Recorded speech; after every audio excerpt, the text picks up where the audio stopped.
15 বছর আপনাদের যেসব শিবিরের ছেলেপেলে আছে, জামাতের লোকজন আছে, তাদেরকে প্রচণ্ড কষ্ট নির্যাতন সহ্য করতে হয়েছে। এই কষ্ট আপনাদের উপরের এই তাহের ঠাকুরের মতো, এই তাহের মিয়ার মতো এরকম 2-4 জন রয়ের এজেন্টকে নিয়ে আপনি এই পুরো দেশের সব মানুষকে বিপদে ফেলতে পারেন না। বিসমিল্লাহির রহমানির রহিম।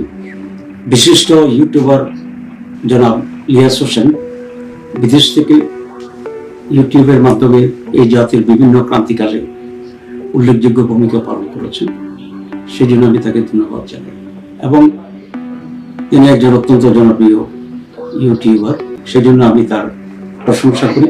কিন্তু দুঃখজনক বিষয় হচ্ছে, উনি গত কয়েকদিনে 2 বার আমার নাম উল্লেখ করে কিছু তথ্য দেশবাসীকে ইউটিউবের মাধ্যমে জানিয়েছেন, যেগুলোর সাথে আমার দূরতম কোনো সম্পর্ক নেই। তিনি বলেছেন প্রথমবার যে ভারতের সাথে আমি বিশেষ সম্পর্ক রাখি, এবং দ্বিতীয়বার একেবারেই আমাকে রয়্যাল এজেন্ট উল্লেখ করে বক্তব্য রেখেছেন। এবং ওনার বক্তব্যে উনি বলেছেন যে উনি শুনেছেন এবং কেউ ওনাকে এই বিষয়টি বলেছে।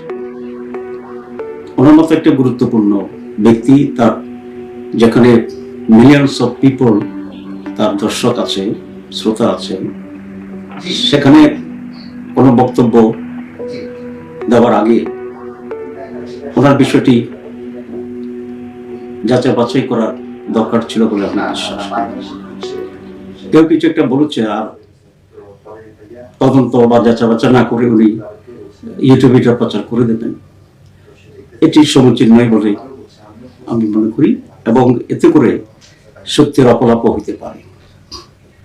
এ বিষয়ে আমার বক্তব্য অত্যন্ত স্পষ্ট যে আমি ভারত বা নয়, কোনো বিদেশের কোনো গোয়েন্দা সংস্থার সাথেই আমার বিশেষ কোনো সম্পর্ক নেই, এবং আমি যে দল করি এটি অত্যন্ত উচ্চ নৈতিকতা এবং জবাবদিহিতার ভিত্তিতে পরিচালিত হয়।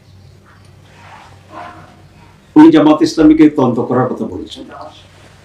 আসলে তদন্ত করে সত্য উদ্ঘাটন করা এটাও ওই ব্যক্তি বা সংস্থার দায়িত্ব, যিনি নিজে এরকম তথ্য দেন।